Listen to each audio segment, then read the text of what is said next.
है। ओम से ही सब कुछ पैदा हुआ है। ओम की संधि विच्छेद कर दें तो आ ऊ माँ अर्धचंदाकार और अंदर उसमें बिंदु है। तो आ ब्रह्मा है, ऊ विष्णु है, माँ इसमें रुद्र है। जो ऐसे अर्धचंदाकार है वो महेश्वर है। उसके अंदर जो एक बिंदु है वही महाशक्ति है, जिसके द्वारा पूरी ये सृष्टि बनी है। ओम से ही 5 चीजें बनी।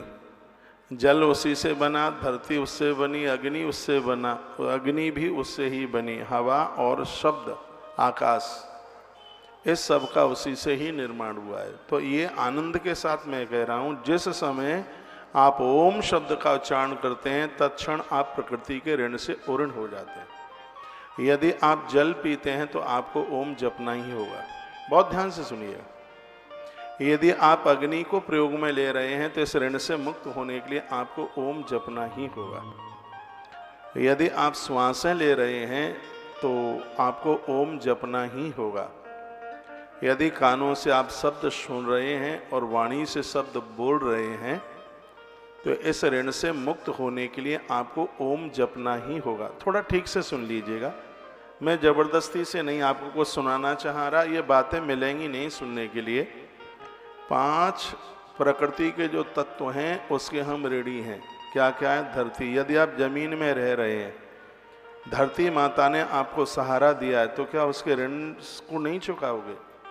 उसके ऋण से मुक्त होने के लिए ओमकार जपिए। आप कहोगे धरती का ऋण कैसे उतर जाएगा? ऐसे उतर जाएगा जब आप भगवान के नाम का जप करते हैं तो इस धरती पर दुर्गुणी लोग समाप्त हो जाते हैं।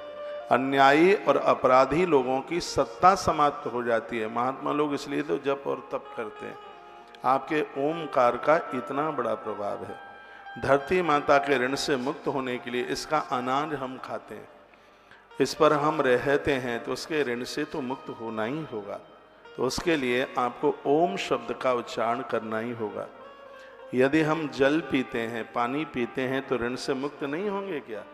जरूरी है। तो उसके लिए हाथ पर मत लिखिए, पेन हाथ पर न चलाएं, ऋण बढ़ता है। हाथ पर पेन चलाने से कर्जा बढ़ता है। कभी भी हाथ में पेन नहीं चलाइएगा। कागज कलम अपने साथ रखिए। हाथ पर कभी कुछ नहीं लिखना है। हथेली लिखने के लिए नहीं है। हाथ पर लिखोगे तो हाथ की रेखाएं बिगड़ जाएंगी। हाथ पर कभी भी पेन नहीं चलाइए, धोखे से भी नहीं लिखना है। मैं एक बार फिर कहूँगा, हाथ पर लिखने से ऋण बढ़ता है, धूल दूसरित हो जाती है, उसकी रेखाएं कट जाती हैं। घर का भाग्य, जीवन का जो भाग्य है वो अवरोधकता में होता है। इसलिए कभी भी हाथ पर पेन नहीं चलाइए। मैं कुछ बहनों को देख रहा हूँ, मैं यहाँ से कुछ बोलता हूँ तो वो हाथ पर लिखती हैं।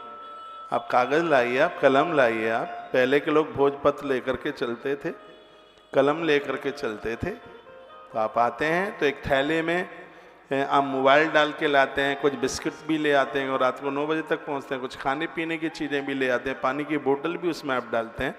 तो एक छोटी सी डायरी और एक कलम भी उसमें डाल करके रखिए। और एक बात को मैं निवेदन करूँगा, जिनको कलम से लिखने का बहुत ज़्यादा शौक है, इसका आदर करते हैं, माता सरस्वती उनकी हथेली पर आकर के बैठ जाती है। मैंने कई बार इस बात का व्याख्यान किया है। तो मैं कुछ निवेदन कर रहा था, वो आप सुन लीजिए। बड़ी अद्भुत बात है और बड़ी वजनीक बात है। और बात यह है, बोली जा रही थी कि यदि हम धरती पर रह रहे हैं, धरती माता का अनाज खा रहे हैं, तो ओम शब्द जपो। शिव महापुराण संकेत करता है। यदि हम जल पी रहे हैं, पानी पी रहे हैं, तो ओम जपिए, तभी तो ऋण से मुक्त होंगे। यदि हम अग्नि को प्रयोग में ले रहे हैं, ताप के रूप में ले रहे हैं, उसको सर्दी दूर करने के लिए ले रहे हैं, प्रकाश के लिए ले रहे हैं, अन्न पकाने के लिए उसको ले रहे हैं, अग्निदेव को, तो उसके ऋण से मुक्त होने के लिए हमें ओम जपना होगा। और अब बात रही वायु, 5 तत्वों में एक वायु भी है। यदि हम श्वासें ले रहे हैं, ऑक्सीजन ले रहे हैं, तो उसके ऋण से मुक्त होने के लिए भी तो हमें ओम जपना ही होगा। और 5वीं बात है, हम शब्द बोल रहे हैं या सुन रहे हैं, उससे मुक्त होने के लिए, उस ऋण से मुक्त होने के लिए भी हमें ओमकार जपना होगा। किसी अच्छे से गुरु की तलाश में जाइए, उनके चरणों में बैठिए, उनसे मंत्र सुनिए, क्योंकि ओम तब ही फलीभूत होता है जब वो किसी गुरुमुख से सुना जाए। जैसे गोली के लिए बंदूक की नली चाहिए, मंत्र के लिए गुरुदेव की बोली चाहिए। रायफल की गोली फेल हो सकती है, लेकिन गुरुदेव की बोली कभी फेल नहीं हो सकती। तो गुरुमुख बनिए। एक छोटी सी कथा मैं आपको सुना दूं, गुरु महिमा का कितना बड़ा महात्म है। वराह पुराण की कथा है। अब 18 पुराणों की कथा कही है तो बहुत आनंद हो गया, ये जरूर सुनिएगा, हो सकता है आपने सुनी भी ना हो। एक बार देवर्षि नारद जी भगवान नारायण के यहाँ आए। नारायण ने आरती उतारी, बंदन किया, पूजन किया, और लक्ष्मी माँ को कहा देवर्षि जी आए हैं, इनके लिए ठीक से भोजन, ठीक से बैठो, सीधे रीढ़ की हड्डी सीधे, और इधर रखो, जैसे मोबाइल।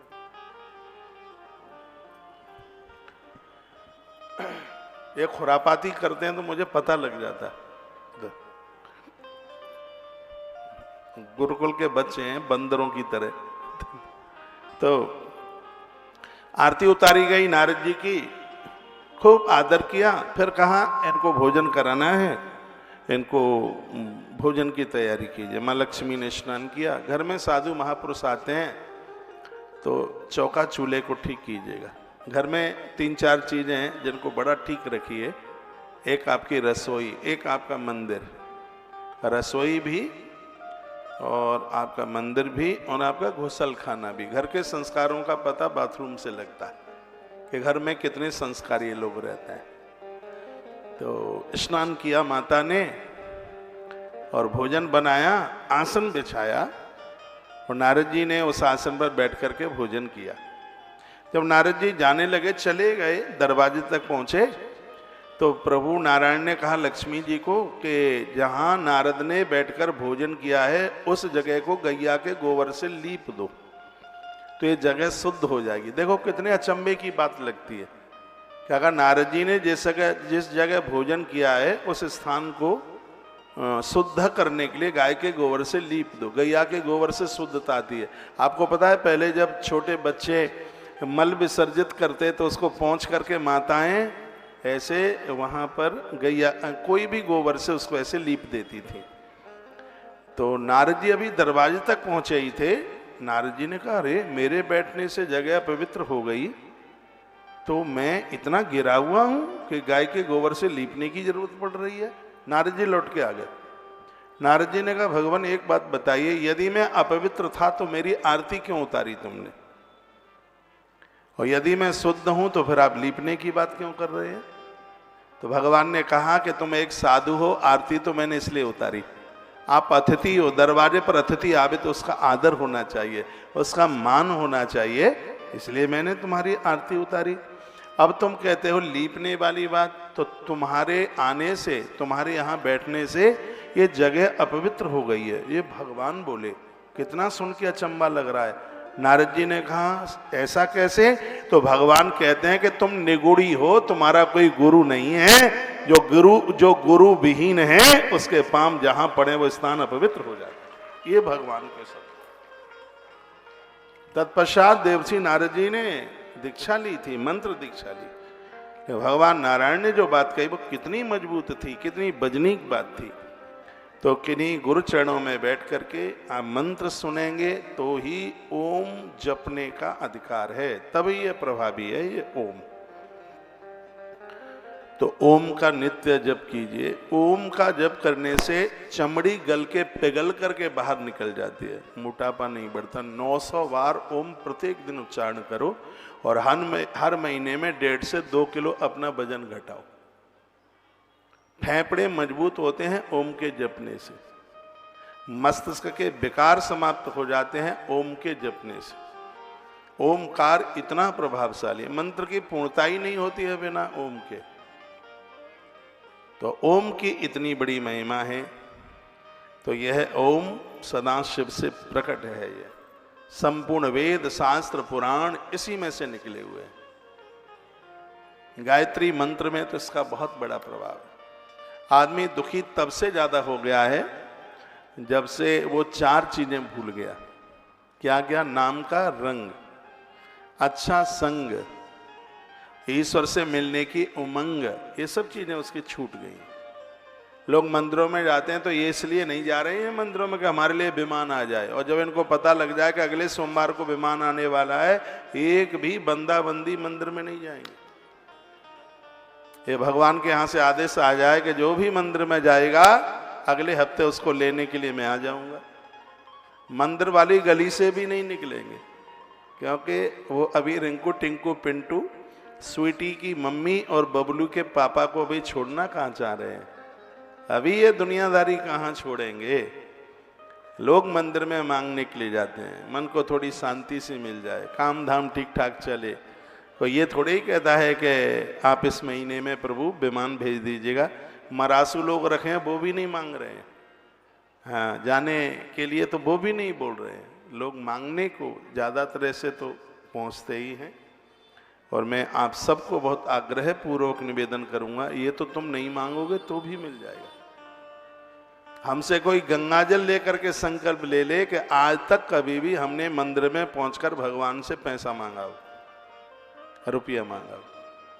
भगवान को हम कहते हैं प्रभु बस कृपा कर दो कि दोबारा फिर इस मंदिर में तेरे दर्शन हो जाएं, यह कृपा कर दीजिए। हमने तो केवट की कथा पढ़ी है ना, एक चौपाई बुलवाऊंगा मैं आपसे, फिर हम चलते हैं। अगर ना देखें बहुत प्यारी समर्पण है इसमें। मुझे मानस का केवट बहुत अच्छा लगता है। मैं शिव पुराण की कथा कह रहा हूं, फिर भी इस एक भक्त के मुख से निकला हुआ जो शब्द है वो बड़ा अद्भुत है। भगवान कहते हैं केवट ले, वो कहता है नाथ कृपा कर दो, नहीं दे।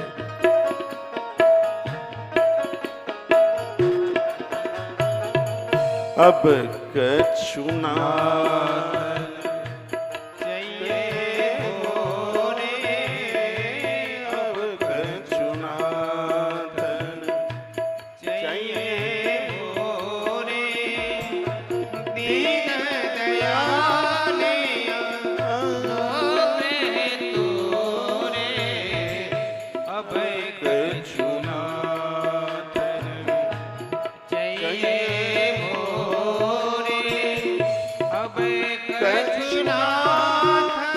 सब आवाज बिगड़ रही है, काम करना दो। अब कछु नाथ आवाज सही कर। चाहिए मोरे दीन दयाल नौकरे तोरे, आवाज समझ में नहीं आ रही। दीन दयाल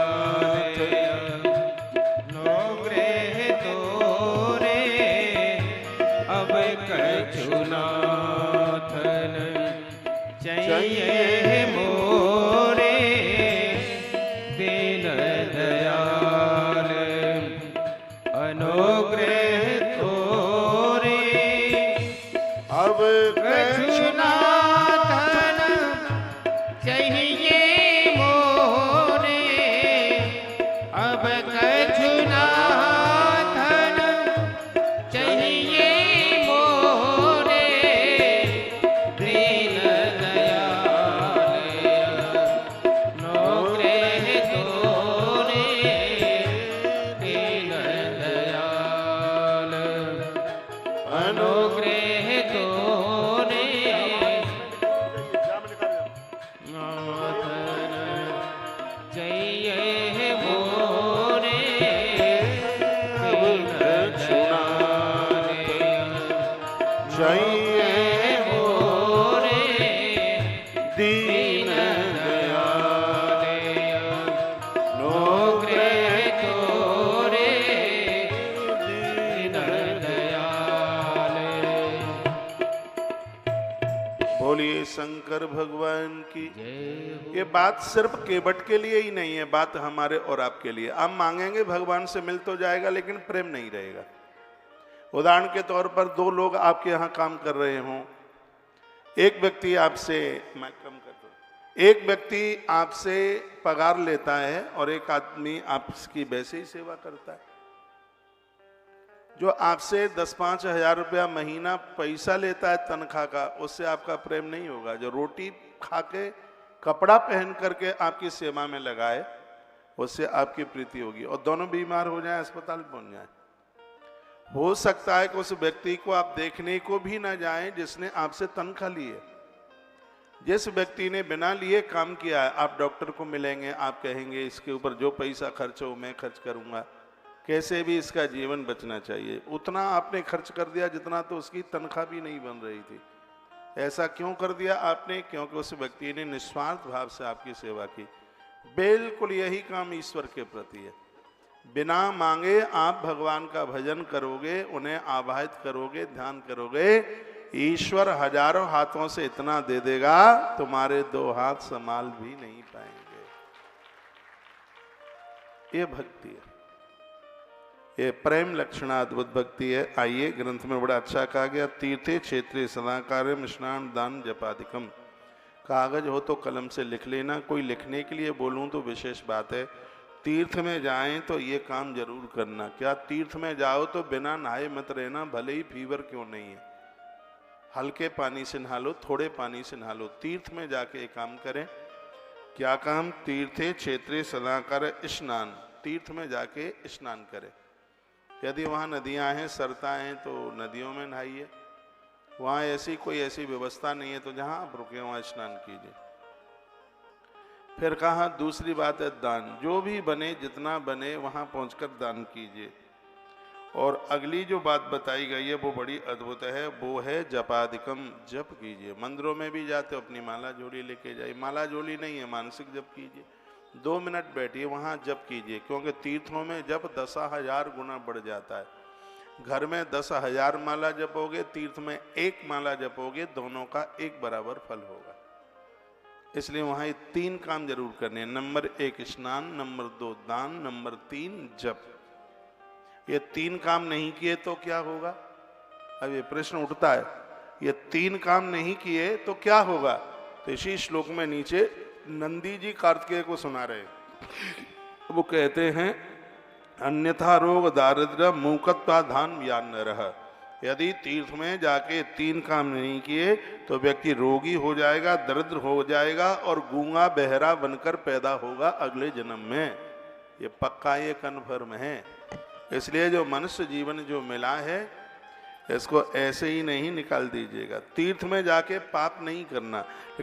लिखा क्षेत्रे पापश करणम दृढ़म भवति भूसुराहा। ग्रंथ में कहा गया, ब्रह्मा जी नारद को कहते हैं कि दुनिया में जो भी अपराध हुआ है वो तीर्थ में जाके कट जाता है। पूरी दुनिया में जहां भी अपराध हुआ तीर्थ में जाकर के वो सब नष्ट हो जाता है। लेकिन तीर्थ में यदि अपराध हो गया तो वो दुनिया में कहीं नहीं कटता। इसलिए सावधान, तीर्थ में जाइए। तीर्थ में सेवा और कथा से वंचित मत रहिए। ये बात कही गई है। तीर्थों की बड़ी महिमा है। उन तीर्थों में जरूर जाइए जिन तीर्थों में नदियां बहती हैं। ये नदियां वंश वृद्धि बढ़ाती हैं, बहुत आनंद देती हैं, साधना सिद्ध हो जाती है नदियों के किनारे। कोई भी पूजा पाठ करो नदियों के किनारे वो सिद्ध हो जाती है। माताओं सुनिए, इधर देखिए, लिखा है तत्र स्नान उपवासे न पदम वैनायकम लवे चतुर्विंशा मुखा पुण्याम नर्मदा च महानदी। नर्मदा मैया बड़ी अद्भुत है। गंगा का स्नान और मां नर्मदा का दर्शन दोनों एक बराबर है। साल में 1 आध बार ऐसी जगह जाइए जहां मां नर्मदा बहती है। इंदौर के आगे ओमकारेश्वर, और बड़ा अद्भुत 12 ज्योतिर्लिंगों में से एक है। इस व्यासपीठ से वहां की कथा भी सुनोगे। यहां मां नर्मदा बह रही है। माता नर्मदा को 24 मुख हैं। 24 मुख से ये भक्तों के ऊपर कृपा करती है। ये कुछ जल ऐसे हैं जिनमें कीड़े नहीं पड़ते। गंगा जल में कीड़ा नहीं पड़ता, नर्मदा जल में कीड़ा नहीं पड़ता। भगवान महादेव को नर्मदा जल से स्नान कराने पर व्यक्ति पितरों से मुक्त हो जाता है। इतनी बड़ी महिमा है माँ भगवती नर्मदा की। तो ऐसे तीर्थों में जाइए जहां माता नर्मदा बह रही है। चतुर्विंश मुखा पुण्याम नर्मदा च महानदी। नदियों में एक सिर्फ मां नर्मदा ऐसी नदी है जिसकी परिक्रमा लगती है। पैदल परिक्रमा 3 साल 3 महीना 13 दिन में पूरी होती है और लोग लगाते हैं। गाड़ियों से परिक्रमा 15 से 18 दिन में पूरी हो जाती है। वो संगम नर्मदा और समुद्र का ये है जहां खाटू श्याम भगवान ने बर्बरीक जब वो थे, जब उन्होंने मही संगम पर साधना करी। माता नर्मदा के जल के द्वारा वाणी सिद्ध हो जाती है। आदि शंकराचार्य भगवान को नर्मदा के किनारे ही नारायण ने दर्शन दिए थे और कहा था मैं उत्तराखंड में नारद कुंड में मेरी प्रतिमा को यवनों ने बहुत समय पहले डाल दिया है, मुझे मंदिर में स्थापित करो। जो आज बद्रीनाथ भगवान के दिव्य मंदिर में बद्रीनाथ भगवान बैठे हैं, शंकराचार्य भगवान को आदेश मां नर्मदा ने ही दिया था। उसी किनारे पर भगवान नारायण प्रकट हुए थे और कहा था कि प्रतिमा को मंदिर में स्थापित करो। नर्मदा माँ के किनारे पर विष्णु सहस्रनाम सिद्ध हो जाता है, गुरु मंत्र सिद्ध हो जाता है। हम बड़े भाग्यशाली हैं, जैसे वृंदावन में गौशाला बनाई है, ऐसे एक बहुत बड़ी लंबी चौड़ी जगह में नर्मदा मैया के किनारे जबलपुर के पास में एक जगह मंडला, महात्मा मंडन मिश्र की यह पावन धरती है, जहाँ शंकराचार्य भगवान से शास्त्रार्थ हुआ था। और ऐसी जगह पर जहाँ नर्मदा मैया की हजारों धाराएं गिरती हैं, उस जगह का नाम ही सहस्त्रधारा है। ऐसी जगह पर यह गौशाला, बहुत अद्भुत गौशाला बनाई है। गौशाला से मां नर्मदा इतनी दूर है जितना दूर ये पीछे कुर्सी पर लोग बैठे हुए हैं। हर साल मैया चढ़ के आती है और वहाँ की दीवार को छू करके चली जाती है। कभी कोई किसी भी प्रकार का नुकसान नहीं हुआ। कभी आपका उधर कभी जाना हो, कभी कोई कथा वार्ता हो, तो मैं व्यासपीठ से अनाउंस करूंगा, इस भावी स्थान का दर्शन करने के लिए आप जरूर आइए। ओमकारेश्वर आप जाते रहिए। एक और आनंद की बात बता दूं, ओमकारेश्वर भगवान नर्मदा मैया से बहुत ऊंची पहाड़ी पर है। यह आनंद की बात है, बिना पाइपलाइन के नर्मदा मैया ओमकारेश्वर भगवान की पिंडी के ऊपर बह रही है, पिंडी के ऊपर चल रही है। रोज अभिषेक करती है भगवान ओमकारेश्वर का मां नर्मदा भगवती। ऐसा नहीं पाइपलाइन गई है, नहीं, अपने आप ही। एक कौतूहल है, चमत्कार मन समझिए, ये भगवत कृपा है। आप बद्रीनाथ गए होंगे, आपने गर्म कुंड भी देखा होगा। कपड़े में चावल बांध के डाल देना, उबल जाते हैं वो। ऐसा नहीं है कि नीचे सिलेंडर जल रहे हैं और लकड़ी जल रही है वहां, ऐसा कुछ भी नहीं है। अग्निदेव ने तब किया था, बद्रीनाथ खुश हो गए थे। अग्नि देवता ने कहा कि मुझे सेवा बताओ। भगवान ने कहा यात्री आएंगे मेरा दर्शन करने के लिए, ठंड में ककुड़ जाएंगे, कुंड के नीचे बैठकर पानी को गर्म करते रहो। आज भी अग्निदेव उस कुंड के नीचे बैठे थे। यह है सनातन संस्कृति। हमारा और आपका तो भाग्य है कि ऐसी संस्कृति में हम जन्मे। कभी चित्रकूट जाइए, हनुमान धारा पर हनुमान जी के सिर पर पानी गिर रहा है। वैज्ञानिक लोग परेशान हो गए हैं कि पानी आ कहां से रहा है और पानी जा कहां रहा है। खूब खुदाई करी, आज तक पता नहीं। लंका जला करके हनुमान जी आए। हनुमान जी ने कहा भगवान जब से लंका जलाई है तब तक सिर में आग जल रही है, खोपरिया के ऊपर आग जल रही है, भगवान कुछ उपाय करो। मेरे प्रभु ने कहा कि मैं तो जाऊंगा साकेत और तुम एक रूप से चित्रकूट में बैठना, तुम्हारे सिर के ऊपर धारा गिरेगी, उसको हनुमत धारा के नाम से जाना जाएगा। अनादिकाल से वो धारा बजरंगी के सिर के ऊपर गिर रही। बड़ी खोजबीन की गई, आज तक ये नहीं पता चला कि पानी आ कहां से रहा है। यह है सनातन पद्धति। तस्याम स्नानेन वासेन पदम वैष्णव अपन्यात।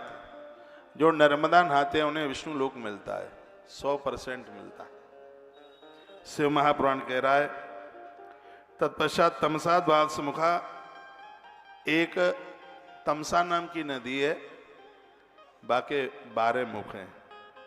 गोदावरी महापुण्याम ब्रह्म गौवध नाशिनी। आप गाड़ी में जाते हैं, गाड़ी से कभी पशु टकरा जाते हैं, बहुत बार तो गाय की मृत्यु हो जाती है।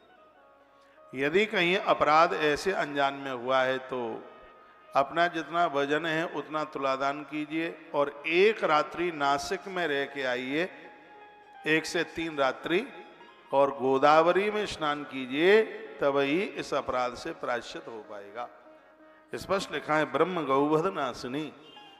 ये माँ गोदावरी ऐसी है कि यह गौ हत्या को मुक्त कर देती है जीव को। 12 साल के बाद यहाँ भी नासिक में कुंभ का महापर्व लगता है। यहाँ भगवान महादेव बैठे हैं जिनका नाम है त्र्यंबकेश्वर नाथ भगवान। 12 ज्योतिर्लिंगों की यात्रा करने को जब आप निकलते हैं तब इस स्थान का अद्भुत दर्शन होता है। कृष्णा बेणी पुण्य नदी सर्व पापक क्षयावह, साष्टादश मुखा प्रोक्ता विष्णु लोक प्रदायिनी। कृष्णा बेणी नदी का जल बड़ा पवित्र है। यह नदी समस्त पापों का नाश करती है और इस नदी के 18 मुख हैं। कृष्णा नदी है, बहुत अद्भुत है। पूर्णा की तरफ आप जाते हैं जहाँ भगवान भीमा शंकर महादेव बैठे हुए हैं, ये नदी उधर ही बहती है। कृष्णा नदी यहाँ नहीं, ये उधर है मल्लिकार्जुन भगवान। जब आप हैदराबाद के ऊपर आप निकलते हैं, मल्लिकार्जुन भगवान कृष्णा नदी की महिमा बड़ी अद्भुत है। तुंगभद्रा 10 मुखा, तुंगभद्रा नदी को 10 मुख हैं। यह भी बहुत आनंद करने वाली है। सुवर्ण मुखरी पुण्याम प्रोक्ता 9 मुखा, 9 मुख वाली नदी। जब आप तृप्ति बालाजी जाते हैं तो वहाँ पर इस माई का दर्शन होता है। सरस्वती माता भी बड़ी अद्भुत है। तत्पश्चात 27 मुखा प्रोक्ता सर्वाभीष्ट प्रदायिनी, तत्तीरा स्वर्गदायश ब्रह्म विष्णु पद प्रदा। संपूर्ण अभिष्ट करने वाली ये नदियां हैं। इनकी देहली पर कोई पहुंचता है तो उनका बिल्कुल कल्याण होता है। गंगा नदी, गंगा मैया के 100 मुख हैं। माँ गंगा के 100 मुख हैं। जो इसके किनारे पर जाता है उसका कल्याण होता है। माघ मास में देखो लिखा है गंगायाम। किसी ने कहा था ये कुंभ किसी ने बना दिया है या शास्त्रों में प्रमाण है इसका? इसका शास्त्रों में प्रमाण है। श्री विद्येश्वरी संहिता अध्याय नंबर 12 के श्लोक नंबर 29 में प्रयाग के कुंभ की चर्चा की गई है। जो प्रयाग का कुंभ आ रहा है 13 तारीख से, 13 जनवरी से है, 12 फरवरी तक है। लिखा गंगाया माघ मासेतु तथा कुंभ गते रवु। जब सूर्य कुंभ राशि में होते हैं उस समय श्री प्रयाग में कुंभ का मेला लगता है। माघ मेला तो हर वर्ष ही लगता है। माँ तो गंगा, सरस्वती और यमुना का पावन ये तट किनारा होता है। माघ मास में सूर्य के कुंभ राशि स्थिति होने पर और इस महीने में जो श्री प्रयाग में जाते हैं और श्राद्धम च तथा पिंडदानम, अपने पूर्वजों के लिए श्राद्ध करते हैं, पिंडदान करते हैं, तिल और अन्न का दान करते हैं। वंशद्वय पितृणाम च कुल उद्धातरम विदु। उस समय पक्के 2 कुल तो तर ही जाते हैं। कौन कौन सा? एक पिता का और एक माता का। ये दोनों कुल, ननिहाल और पितृपक्ष, दोनों का कल्याण होता है। आप जो भी धर्म सदकर्म करते हैं, ऐसे पिताजी वाला, दादा बाबा वाला तो कुल तरता ही है, लेकिन इससे मामा मामी नाना नानी वाला भी कुल तरता है। भागवत जी में तो त्रिसप्तवी तीसरा और बता दिया है, ससुराल वाला भी तर जाता है। इसलिए धार्मिक जामाता मिले तो ये बड़े पुण्य हैं। ये सब चीजें बड़े पुण्य से मिलती हैं। तत्तीर्थे च तन्मासी स्नान इंद्र पद प्रदम। कहा गया है माघ के महीने में कोई, यहाँ माघ के महीने में कोई श्री प्रयाग में पहुंचता है, उस व्यक्ति का, उन लोगों का वैभव देवराज इंद्र की तरह बढ़ जाता है। समय मिले तो जरूर जाना। ये अब आ रहा है ये कुंभ, 29 तारीख से लेकर 29 जनवरी से हम भी उधर ही है। कुंभ की महिमा बताई गई। पुण्य क्षेत्रे कृतम पापम बहुधा रिद्ध प्रक्षति। पुण्य क्षेत्रों में किया गया पाप हमें समाप्त कर देता है और पुण्य क्षेत्रों में किया गया पुण्य हमें आबाद कर देता है, हमें तरक्की दे देता है, हमें उन्नति देता है।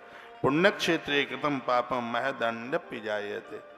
पुण्य क्षेत्रों में कभी भी अपराध, कभी भी पाप नहीं होना चाहिए। वहाँ ध्यान करो, जप करो, पूजा पाठ करो, तब ही जीव का कल्याण होगा। कल आप सुन रहे थे 5100 वर्ष तक तप करने वाला वह महान भाव, वह महापुरुष जो पहले गुणनिधि नाम था उसका, और उसके तत्पश्चात उसका नाम हुआ वही श्रवण कुबेर। कल आपने सुना कुबेर को अलकापुरी मिली, जिसकी राजधानी थी कैलाश में।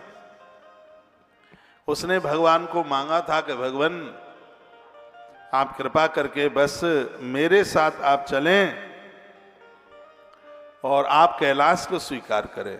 भगवान काशी से यात्रा आरंभ करी और अपने करोड़ों करोड़ों गणों के साथ में वो कैलाश पहुंचे, अकेले नहीं गए। इसका मतलब यह है कि नियम ले लो, तीर्थ यात्रा में जाना है, कथा में जाना है, मंदिर में जाना है तो अकेले नहीं जाना, अपने साथ किसी को आप लेके जाइए। ये नियम ले लो। ये भगवान शिव की कथा कहते, मैं कभी अकेला मंदिर नहीं जाता, कभी अकेला तीर्थ यात्रा को नहीं जाता, मेरे साथ में बहुत बड़ी भीड़ होती है, बहुत लोग होते हैं, क्योंकि तीर्थ करने से भी तीर्थ कराने की महिमा और ज़्यादा है। आप अपने साथ में जितने भी लोगों को लेकर के जाओगे तो दशांश उसका पुण्य आपके खाते में ऑटोमेटिक पहुंचेगा, और आनंद की बात यह है कि उसका कम नहीं होगा और आपको 10 गुना बढ़ जाएगा। इसलिए तीर्थ यात्रा के लिए अकेले नहीं, कथा के लिए अकेले नहीं, रोज अपने साथ 1-2 संग लेके आया करो। और आपके इस प्रयास के द्वारा यदि किसी का जीवन बदलता है तो इससे बड़ी और कोई दौलत नहीं है। इधर सुनिएगा आप, तो भगवान महादेव अपने करोड़ों गणों के साथ में, और उन्होंने श्री कैलाश की यात्रा करी। मानवीय जीवन मिला है, यदि कभी मौका मिले तो कैलाश की यात्रा कीजिएगा। कैलाश मानसरोवर की यात्रा दुनिया की सबसे बड़ी यात्रा। इस धरती पर कोई भी तीर्थ कैलाश मानसरोवर के बराबर नहीं है। पर दुर्भाग्य यह है कि पहले यह तीर्थ अपने भारत में था, लेकिन किसी कमजोरियों के कारण आज यह अपने भारत से अलग हो गया, चाइना वगैरह में लगता है, पासपोर्ट की जरूरत पड़ती है। कैलाश मानसरोवर हिंदुओं का सबसे बड़ा तीर्थ है। भारत सरकार तो उसके ऊपर सब्सिडी देती है, कुछ छूट देती है। 70 साल की उम्र तक ही यह यात्रा होती है। कानूनी यात्रा 70 है, 70 तक है वही इस यात्रा को। 70 के बाद एक भी दिन हो जाएगा तो बीच में यात्रा रोक दी जाएगी, परमिशन ही नहीं मिलेगी। तो कैलाश मानसरोवर यात्रा ऐसी है। मैं तो युवा भाइयों को कहता हूं कि अपने मम्मी पापा को 70 में पहुंचे उससे पहले ही कैलाश मानसरोवर की यात्रा करा दीजिए। वहां पर पार्वती और महादेव ऐसे बैठे हैं जहां हम और आप ऐसे जिस तरीके से बैठे, और भगवान शिव की बहुत बड़ी कृपा होती है, तभी किसी सनातन हिंदू की कैलाश मानसरोवर की यात्रा हो पाती। ये सर्वोच्च जीवन की सबसे बड़ी यात्रा है। भगवान कैलाश पहुंचे और क्या बोले, तब प्रेमणा बसी भूतो मित्रताम गतम सखे, आज से तुम मेरे मित्र हो। कुबेर, मैंने तुम्हें मित्र के रूप में स्वीकार कर लिया है। और भगवान ने कहा कि जो मेरा आह्वान, मेरा ध्यान करेगा, कैलाश की यात्रा करेगा, हे कुबेर, उनके घर में तुम विराजित हो जाओगे धन का पोटला लेकर के। उसके खानदान में कभी धन और संपदा की कभी कमी नहीं आएगी। भगवान शिव ऐसा बोले, गच्छत्तम निर्भयम नित्यम स्वस्थानम च मदाज्ञा।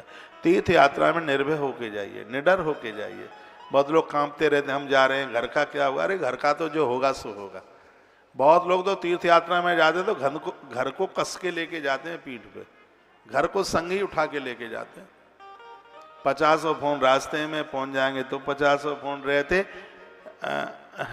शरीर से तीर्थ में रहते हैं, उनका दिल दिमाग तो सब घर में ही पड़ा रहता है। तो यहाँ भगवान महादेव ने जो बात कही है वो भी बड़ी अद्भुत है। वो कहते हैं गच्छत्तम निर्भयम, आप प्रस्थान करें तो निडर होकर, निर्भय होकर के। पता नहीं हम चले जाएंगे तो यहाँ क्या होगा। भगवान कहते हैं तुम तीर्थ यात्रा करो, त्रिशूल लेकर के तुम्हारा घर में रखाऊंगा, कुछ भी नहीं बिगड़ने दूंगा, तुम काहे की चिंता करते हो। उसके ऊपर भरोसा तो कीजिए, ईश्वर के ऊपर भरोसा कीजिए, उसके ऊपर विश्वास कीजिए। तत्पश्चात इमाम कथम पठेतस्तु शृणुयादा समाहिता। भगवान कैलाशपति हो गए। हर हर महादेव शंभो, काशी विश्वनाथ गंगे। कैलाश पर भगवान पहुंच गए। कैलाश के निवासी नमो बार बार हूं, आयो शरण तुम्हारी भोला तार तार तू। ऐसे कैलाशपति भगवान महादेव कुबेर के माध्यम से कैलाशपति बन गए। कुबेर ने यह मांगा था कि आप कैलाश की गद्दी को आप संभालें, तो भगवान भोलेनाथ कैलाशपति हुए।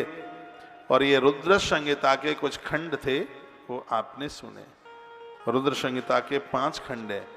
सबसे पहला खंड है सृष्टि खंड, दूसरा है सती खंड, तीसरा है पार्वती खंड, स्वर देते रहिए, चौथा है कुमार खंड, और 5वां है युद्ध खंड, जिसका एक पहला खंड आपने सुन लिया जिसका नाम था सृष्टि खंड।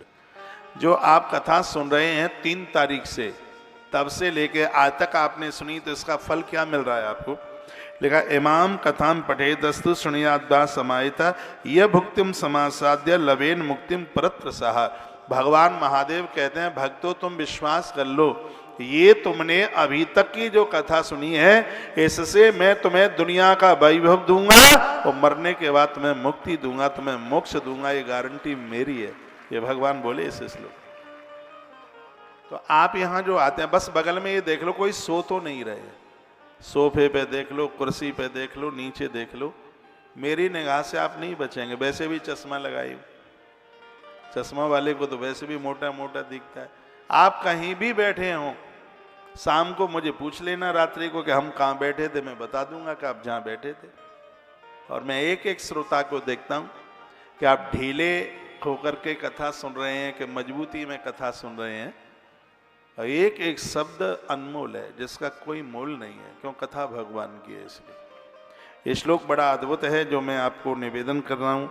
इमाम कथाम पठे तस्तु शृणुयाद्वा समाहिता। इस कथा को कोई भी सुनेगा या सुनाएगा, यह भुक्तिम समासाद्य, उनको संसार के सभी भोग सामग्रियां मिलेंगी, मकान, दुकान, गाड़ी, जायदाद, पत्नी, पति, बच्चे और जो भी दुनिया की चीजें होती हैं वो सब मिल जाएगा।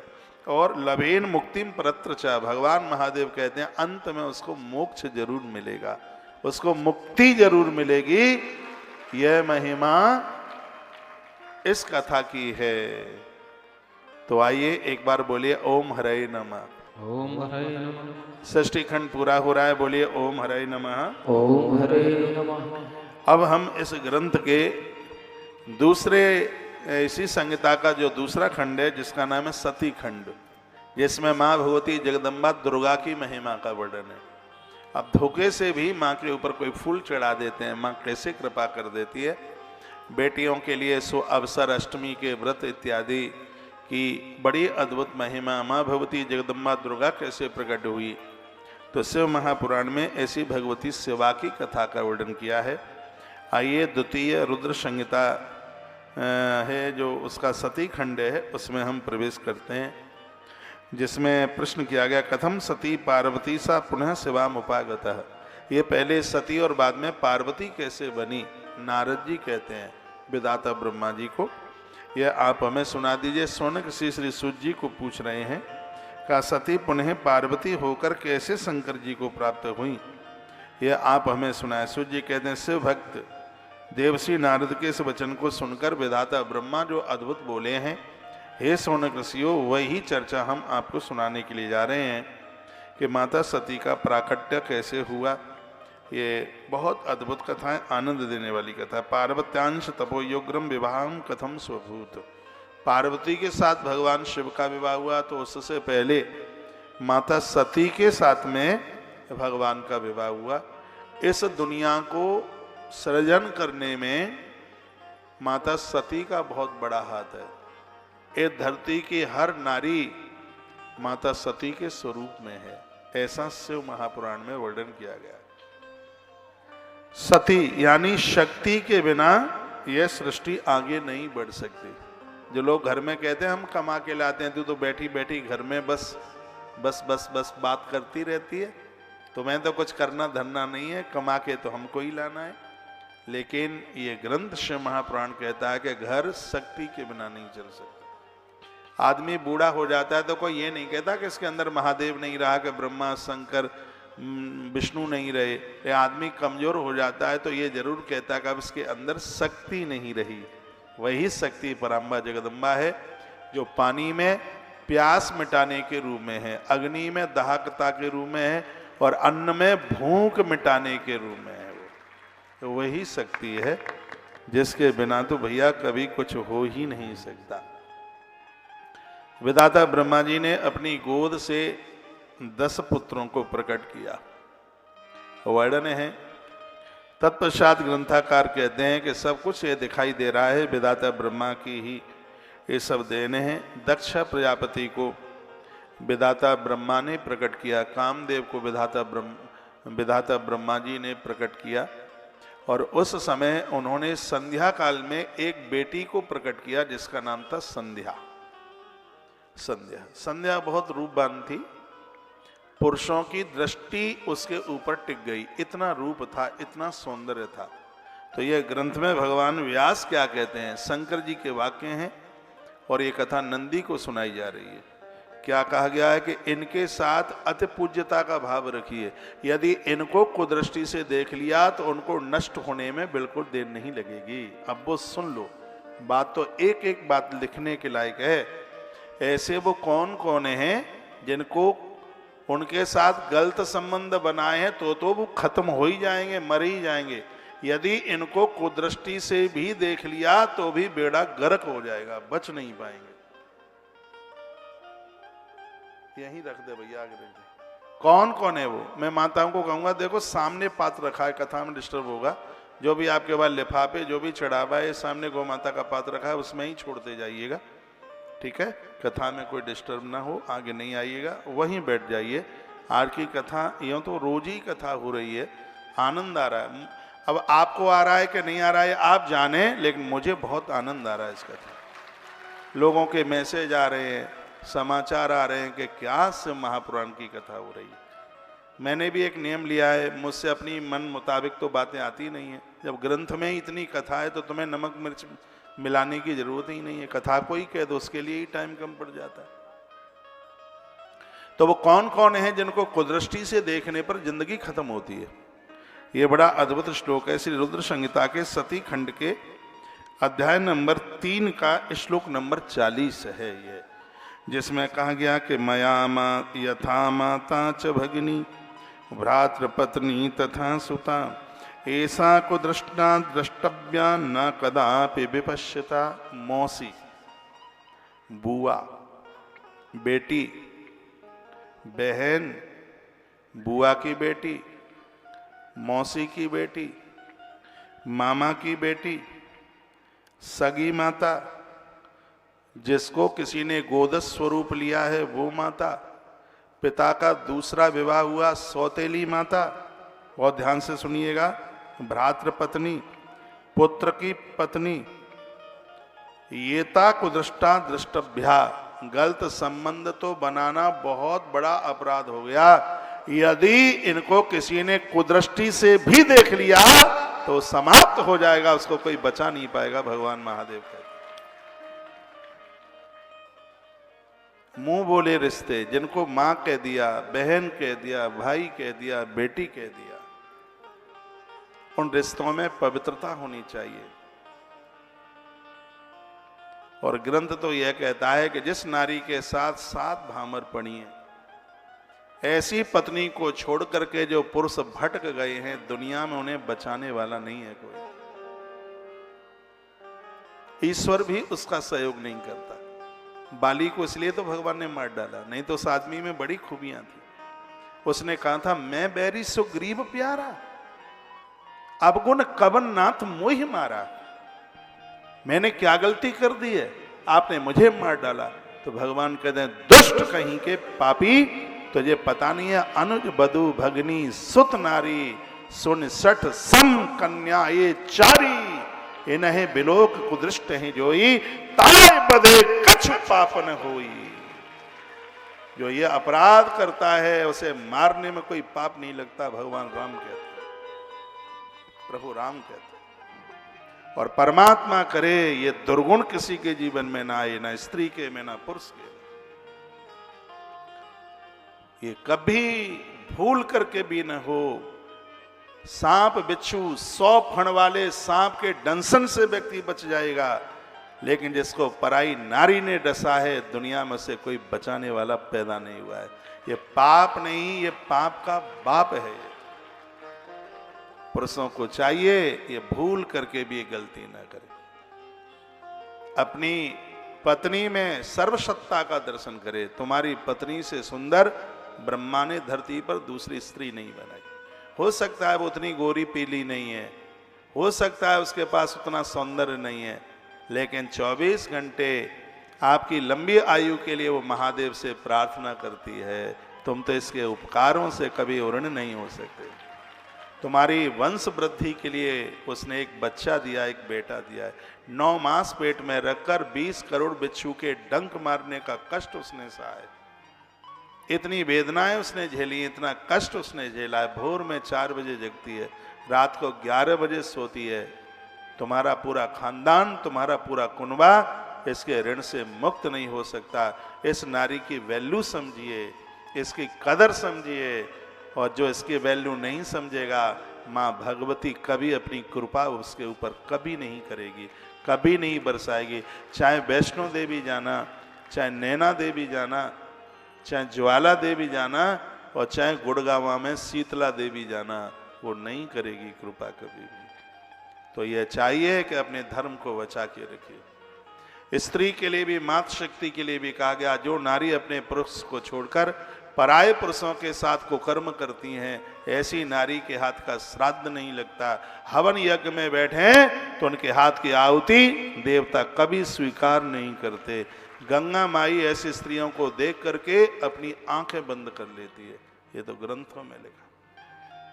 ये दुनिया का ये भोग, दाद, खाज, खुजली का ये सुख, इसमें, इस गर्त में डूब न जाना। जवाब नहीं दे पाओगे, वहां तो वकील भी नहीं मिलता लड़ने वाला, वहां तो पटाप बजते हैं। गरुड़ पुराण में लिखा है, ऐसे स्त्री पुरुष को खौलते हुए तेल के कड़ावे में फेंक दिया जाता है। चीखते हैं, हाय कोई बचा लो। आरा चलता है, लकड़ी काटने वाला फनर इनकी देह पर चलता है, छोटे छोटे टुकड़े करके, और इनको कढ़ावे में फेंका जाता है।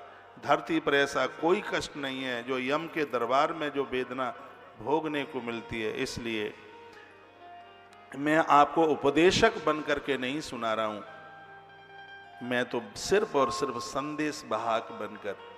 अब कोई कहेगा कि अभी तक गलती हुई, तो भगवान कहता है कि मैं बड़ा भुलक्कड़ हूं, मुझे पिछला याद नहीं रहता। आप माफी मांग लो, दोबारा से गलती मत करो। तुमने 1 करोड़ ब्राह्मणों को भी मारा होगा तो मैं तुम्हें माफ कर दूंगा, ये भगवान वायदा करते हैं। पीछे तुमने क्या किया, सबके ऊपर पानी फेर दूंगा।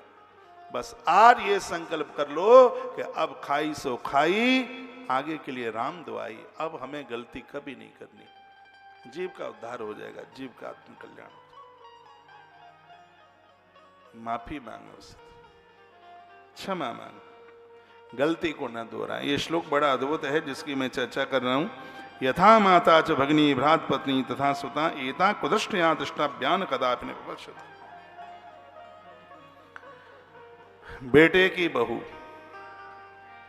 वो बहू कम है, आपकी कन्या ज्यादा है, आपकी बेटी है, उसके साथ बेटी जैसा ही संबंध हो। भाई की बहू, बुआ, मौसी, मामा की बेटी, बुआ की बेटी, मौसी की बेटी, एक खास नहीं है, खास से ज्यादा है। ग्रंथ में वर्णन, खास नहीं, खास से ज्यादा है। जिसको मां बोल दिया, जिसको बहन बोल दिया, जिसको बेटी बोल दिया है, उनके साथ पवित्र रिश्ते निभाइए, फिर जिंदगी जीने में आनंद होगा। तो ये यहां सतीखंड आरंभ होता है। तो इस कथा में वर्णन किया गया है कि जिनके ये संबंध बिगड़े हैं, माता जगदम्बा उनके ऊपर रुष्ट हो जाती है, उनका सब खत्म कर देती है, उनके पास कुछ रहने नहीं देती। देवी भागवत अभी मैं कलकत्ता से गा रहा था, हो सकता है आप में बहुतों ने सुनी हो कथा। अभी देवी भागवत बोल के आया हूँ। काली की नगरी है कलकत्ता, बहुत अद्भुत आयोजन हुआ, उसमें बहुत सी बातें बताई गई। तो संध्या को लोगों ने कुदृष्टि से देखा तो रोने लगी, तो रो पड़ी और घर छोड़कर बियड़ में चली गई संध्या। कहते हैं, बताते हैं कि जो लोग अपने धर्म को बचा करके रखें, सामने वाला अपराध करता है उन्हें तो मरना ही होगा, कि हर स्त्री पुरुष को अपना धर्म बचा करके रखना चाहिए। संध्या वन में पहुंची, चंद्रभागा नदी के किनारे पर उसने तप किया। ये स्थान उधर पड़ता है जगन्नाथपुरी की तरफ। चंद्रभागा नदी के किनारे पर इस देवी ने बड़ा तप किया। विधाता ब्रह्मा ने गुरुदेव वशिष्ठ को, अपने पुत्र वशिष्ठ को कहा कि देखो देखो ऐसी बात है, उत्पन्न मात्राम च दुष्टाम युवतीम मदनेतितः। ब्रह्मा से ही प्रकट हुई थी ये बेटी संध्या। तो उन्होंने वशिष्ठ को कहा कि वो तप करने को तो गई है, लेकिन उसके पास कोई मंत्र नहीं है, वो अपने मन से जपेगी तो साधना सार्थक नहीं होगी। तो ऐसा करो कि तुम्हें ही गुरु बन के चले जाओ और उसे मंत्र दे के आ जाओ। एक बार मैं राम सुखदास जी महाराज, पूज्य राम सुखदास जी महाराज जी के चरणों में था। उनसे मैंने पूछा कि मैं गुरु की तलाश में हूं, आप कृपा कर दें, कोई गुरु बता दें। वो तो दीक्षा किसी को देते नहीं थे। उन्होंने कहा कि तुम इतने योग्य कब से हो गए हो कि गुरु की तलाश कर ले हुए। वो कहते हैं जब तुम्हारे पास पात्रता चल करके आ जाएगी उसी दिन गुरुदेव से मुलाकात हो जाएगी। और बिल्कुल ऐसा ही पात्रता चल करके आ जाए, गुरु से मुलाकात हो जाएगी। विधाता ब्रह्मा ने कहा बड़े भाग्यशाली है आप में जिनके ऐसे गुरु हों जो पुराण वेत्ता हैं, ज्ञानी हैं, पुराणों का जिन्हें भारी अनुभव है। कुछ इस देश में ऐसे महात्मा हुए हैं जिनको मैंने सुना है। मैं पूज्य सुधांशु जी महाराज जी को मैंने सुना है, मैंने पूज्य राम सुखदास जी महाराज जी को पढ़ा है, और कथा वक्ताओं में और पूज्य संतों में पूज्य दीन दयालु जी महाराज जी को मैंने सुना है। अद्भुत महात्मा, उच्च कोटि के वक्ता। तालियां तो बजाना ही नहीं है आपको, जिन्होंने सीधा वृंदावन में ललिताश्रम बनाया। मैं एक ऐसे महापुरुष की बात करता हूं जिसने संपूर्ण पुराणों की कथा कही। उनकी श्रीमद् भगवत गीता पढ़िए, एक ग्रंथ के ऊपर उनका इतना अद्भुत प्रवचन हुआ है, विवेक चूड़ामणि। शायद किसी का मिले प्रवचन उस पर, विवेक चूड़ामणि के ऊपर उन्होंने कथा कही है। गणेश पुराण इतना अद्भुत उनका, श्रीमद् देवी भागवत, शिव महापुराण, भागवत जी, राम कथा, छोड़ा क्या। मैंने हरिद्वार में उनके आश्रम में कथा गई, 2022 की बात है।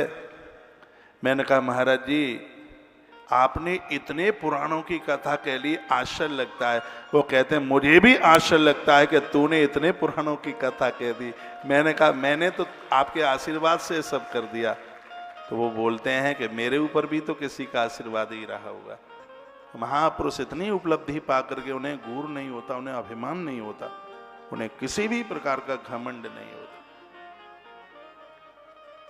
तो बड़े भाग्यशाली हैं जो लोग इन महापुरुषों के साथ में जुड़े। मैं आगे चल रहा हूं। अभी मैंने कलकत्ता में कुछ 4 पंक्तियां गाई थी माँ दुर्गा के लिए, मेरे मन में जो आया वो गा दिया। मैंने कहा हे माँ, इस दुनिया में धनवानों की इतनी कदर है, निर्धन की क्यों नहीं है? तो किसको निर्धन बना क्यों देती है? हे मेरी माता, आखिर में तो सब बच्चे तेरे ही हैं, सब तो तेरे ही हैं, तुझसे ही जन्मे हैं। तो ये बता देते हो कि धनवानों का मान जगत में, निर्धन का कोई मान नहीं। देखिए पंक्तियां बहुत अच्छी हैं। और पहला भजन बिना नाचे सुना करो, ठीक है? वो थोड़ा स्तुति के रूप में होता है। फिर ठुमके लगाने के लिए तो सेकंड नंबर का भजन हो ही जाता है। आज भगवान का विवाह है, वहां तक पहुंचेंगे, थोड़ा 5.5 प्लस भी हो सकता है, ठीक है? जाइएगा नहीं। भगवान की शादी थोड़ी अंधेरे में होगी तो ही ठीक लगेगा, नहीं तो भूत प्रेत दिन में आएंगे तो वो तो थोड़ा अंधेरे में आए तो ही ठीक है। बड़ी अद्भुत बारात आ रही है भगवान की।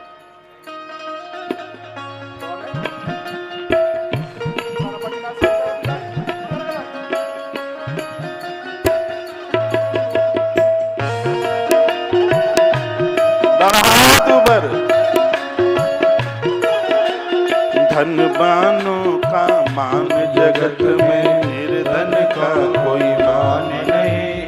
धनवानों का मान जगत में, का कोई मान नहीं। मुझे बता दे शेरा वाले, निर्धन का इंसान नहीं। मुझे बता दे शेरा वाले, निर्धन का इंसान नहीं। धनवानों का मान जगत में, निर्धन का कोई मान नहीं। मुझे बता दे शेरा वाले, निर्धन का इंसान नहीं।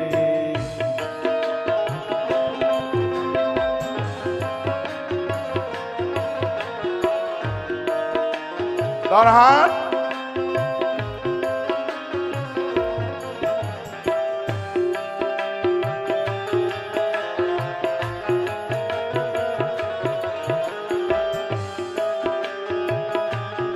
एक एक कड़ी सुनने के लायक है। कि कोई तो खाता दूध मलाई, कोई तो सूखी रोटी है, कोई तो खाता दूध मलाई, कोई तो सूखी रोटी है, कोई ओढ़े साल दुसाला, कोई फटी लंगोटी है। कोई तो खाता दूध मलाई, कोई तो सूखी रोटी है, कोई तो खाता दूध मलाई, कोई तो सूखी रोटी है, कोई ओढ़े साल दुशाला, कोई फटी लंगोटी है। तू ही माता सबकी मैया, तू ही माता सबकी मैया, एक ही जो संतान नहीं। मुझे बता दे शेरा वाली, निर्धन क्या इंसान नहीं। धनवानों का मान जगत में, निर्धन का कोई मान नहीं। मुझे बता दे शेरा वाली, निर्धन क्या इंसान नहीं।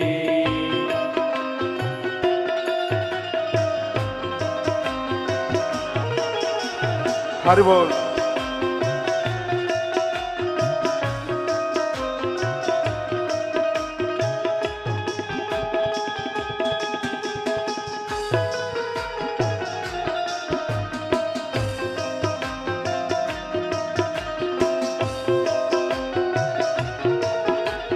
बड़े भी तुमने बनाए मैया, छोटे भी तुमने बनाए हैं। बड़े भी तुमने बनाए मैया, छोटे तुमने बनाए हैं। बड़ों का जीवन सुख में बीता, छोटे को निर्वाए हैं। बड़े भी तुमने बनाए मैया, छोटे भी तुमने बनाए हैं। बड़े भी तुमने बनाए मैया, छोटे भी तुमने बनाए हैं। बड़ों का जीवन सुख में बीता, छोटे को निर्वाए हैं। कौन है ऐसा इस दुनिया, कौन है ऐसा इस दुनिया, जो जाता एक संग नहीं। मुझे बता दे शेरा वाली, निर्धन क्या इंसान नहीं। धनवानों का मान जगत में, निर्धन का कोई मान नहीं। मुझे बता दे शेरा वाली, निर्धन क्या इंसान नहीं।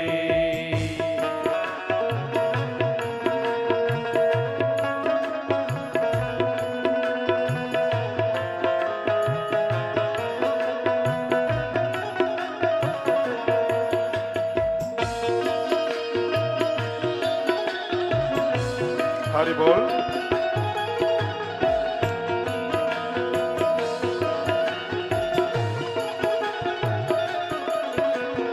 एक को सुख साधन तू देती, फिर क्यों एक को दुख देती। एक को सुख साधन तू देती, फिर क्यों एक को दुख देती।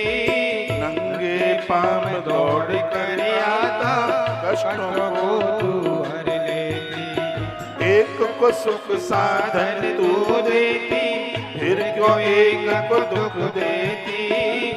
नंगे पांव दौड़ कर आता, कष्टों को तू हर लेती। कौशिक खड़ा सोच रहा है, कौशिक खड़ा सोच रहा है, निर्धन क्या इंसान नहीं।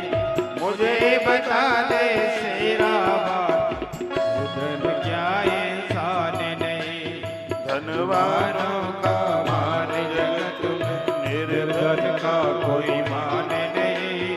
मुझे बता दे शेरा वाली, निर्धन क्या संतान नहीं। धनवानों का मान जगत में, निर्धन का कोई मान नहीं। मुझे बता दे शेरा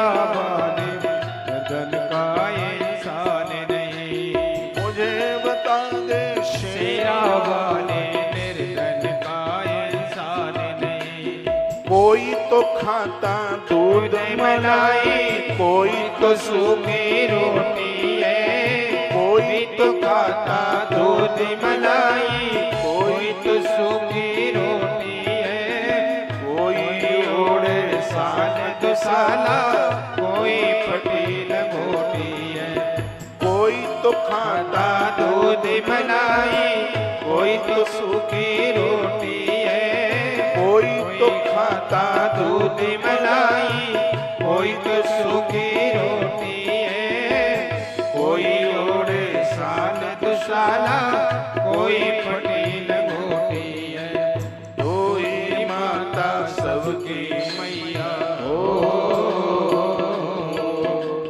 दो ही माता सबकी मैया, एक ही क्यों संतान नहीं मुझे बता दे शेरा वाले, निर्धन क्या इंसान नहीं। धनवानों का मान मान जगत में निर्धन का कोई मान नहीं, मुझे बता दे शेरा वाले, निर्धन का इंसान नहीं। धनवानों का मान जगत, निर्धन का कोई मान नहीं, मुझे बता दे शेरा वाले, निर्धन का इंसान नहीं। मान जगत में निर्धन का कोई मान नहीं, मुझे बता दे शेरा वाले, निर्धन का इंसान नहीं। बोलिए सांचे दरबार की जय हो। गुरुदेव वशिष्ठ वहां पहुंचे और संध्या जहां तप कर रही थी, वशिष्ठ मुनि ने उन्हें एक मंत्र दिया। मंत्र साधना एक बहुत बड़ा विज्ञान है। प्रभु राम जी ने गुरुदेव महर्षि याज्ञवल्क्य जी को पूछा, वाल्मीकि जी को पूछा मैं कहाँ रहूं, तो उन्होंने भी कहा मंत्र राजनित जप ही तुम्हारा, पूजें तुम्हें सहित परिवार। जो तुम्हारे मंत्र का नित्य जप करते हैं, आप अयोध्या रहना भले ही भूल जाना, लेकिन उन लोगों के हृदय में रहना कभी भी नहीं भूलना। दीक्षा तो प्राय लोग ले ही लेते हैं, पड़ोस की चाची ले आई है तो वो भी ले लेते हैं। आप में ऐसे बहुत जन हो सकते हैं जिन्हें मंत्र दीक्षा लिए किसी गुरुदेव से 20-25 साल हो गई हो, शायद 25 साल में उन्होंने मंत्र 25 बार भी न जपा हो, तो यह एक बहुत बड़ा अपराध है। मंत्र जीवन को कायाकल्प कर देता है, जीवन को बदल देता है। जैसे अंकुश हाथी को वश में करता है, उसी प्रकार से मंत्र भगवान को अपने वश में कर देता है। हनुमान जी ने मंत्र के प्रभाव से ही तो राम जी को अपना बना लिया। सुमिर पवन सुत पावन नामू, अपने बस कर राखे रामू। ये मंत्र का ही प्रभाव था, ये नाम का प्रभाव था। राम हनुमान के हो गए। 13 अक्षर का मंत्र हनुमान जी 24 घंटे जपते हैं। त्रयोदशाक्षरी मंत्र था। इसमें तो श्रद्धा रखिए। भगवान महादेव का अद्भुत मंत्र दिया। वशिष्ठ मुनि वहां से चले गए। चंद्रभागा नदी के किनारे पर तप किया गया तो भगवान महादेव एक दिन प्रकट हो गए संध्या के सामने। शंकर प्रकट हुए। इससे पुराण में लिखा है कि संध्या ने स्तुति करी भोलेनाथ की।